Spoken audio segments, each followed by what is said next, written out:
de professores, de estudantes novos, que eu não vejo, não sei, não conheço.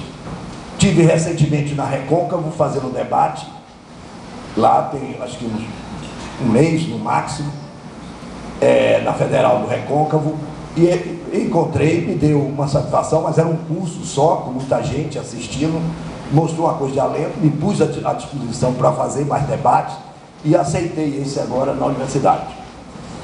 O que eu vou falar é o seguinte: a universidade entrou para mim no campo da tragédia, e é lamentável, quando eu vim aqui dentro, eu vi essas obras, eu dizia, a universidade vai se tornar uma somatória de pequenas prefeituras do semiárido ou do interior, onde a obra passa a valer mais do que as pessoas, do que o bem-estar das pessoas, os direitos das pessoas, etc. E a preocupação da universidade se voltou para essa obra. Eu não sou contra a obra nenhuma, mas o fato é que naquela inanição, naquela fome, o conteúdo foi relegado, se trabalhou apenas com a forma, os prédios. E essa onda necessária de ampliação da universidade, mas se fez para esconder a sua própria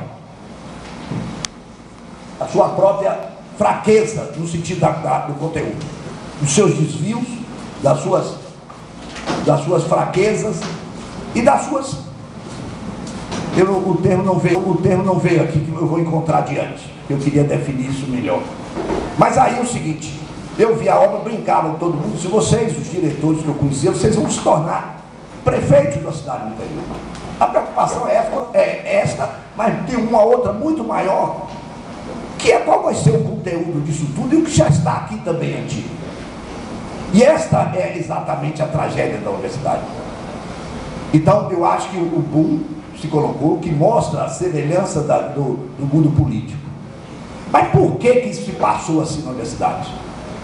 Por que esse recuo, esse silêncio da crítica?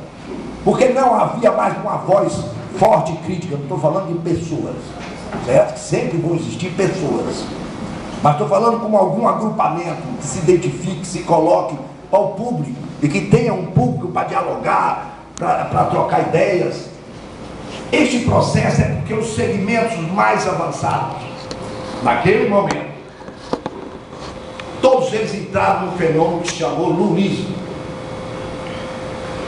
O lulismo é uma mudança que houve, é um fenômeno que ocorreu, que quando um presidente da República é eleito, vindo com uma trajetória de luta sindical e dos trabalhadores, tornando-se o maior líder, né, brasileiro, e que alcança o poder da República com um projeto e levando uma certa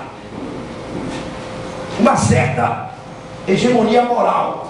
Ou seja, passou-se naquele momento a ideia para qualquer brasileiro do senso comum que a forma de luta dos trabalhadores, que a forma como se resistiu, a forma como construíram, que tiveram conquista, era, portanto, aquilo era uma estrutura que era ótimo para se fazer valer ao nível do poder institucional. Ou seja, havia uma situação aguerrida de compreensão, de solidariedade, de direitos dos trabalhadores, contra a pobreza, a favor contra a desigualdade, e aquilo tudo vinha encarnado já no senso comum. Isso se chama uma hegemonia. A partir dessas crenças, desses valores, se progressou, portanto, um processo hegemônico. Só tem, mas uma hegemonia só do ponto de vista moral. Mas exatamente quando ingressa o PT, os partidos coligados, PCdoB, PSB, que era a esquerda brasileira, eles entram e adotam, via a liderança incontestável, o apoio popular incontestável de Lula, apoiam, portanto, o famoso acordo que Lula, então, caminha pelo lado de estabelecer, de desenvolver e continuar atuando dentro do terreno que se chamou neoliberalismo. Apenas de ideia rápida, o neoliberalismo, portanto, vem lá de trás do liberalismo e vem sempre numa posição à direita da questão dos direitos, a questão do papel do Estado, etc, etc, etc.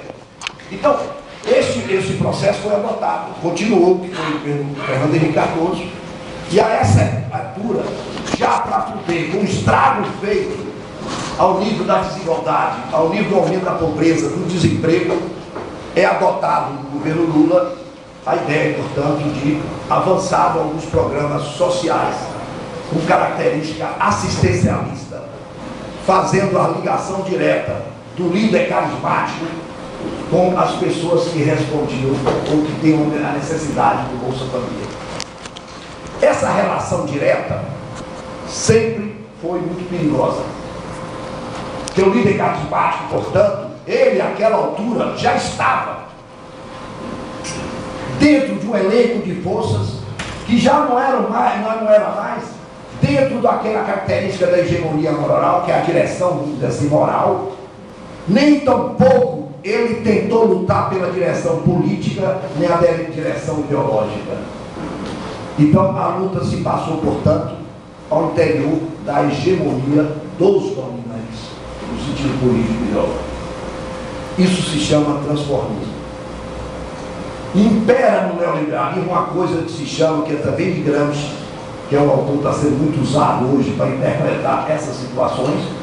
É um filósofo marxista italiano, brilhante do ponto de vista da filosofia política. E Gramsci aponta também a questão da pequena política. E dentro do neoliberalismo, Lula se enquadrou dentro da pequena política. O PT, o PC, todos os partidos estão ali. Menos o que se romperam com esse quadro contra o neoliberalismo, contra a situação que se ocorria, então, da configuração da ordem e a configuração da estrutura social e econômica do país. Mas são poucos. Então, com isso, nós passamos a ter o exercício da pequena política, que é essa dos corredores, que é essa pequena coisa, sem alterar necessariamente a estrutura, nem discutir mudanças profundas do próprio Estado. Quer dizer, a única política nesse período que foi feita foi a própria mudança do Estado para o neoliberalismo. Aí alterou. Essa foi a grande política. Mas restou a partir daí a pequena política, que é própria dessa etapa do neoliberalismo, que é a grande política que molda as estruturas, que altera sistemas.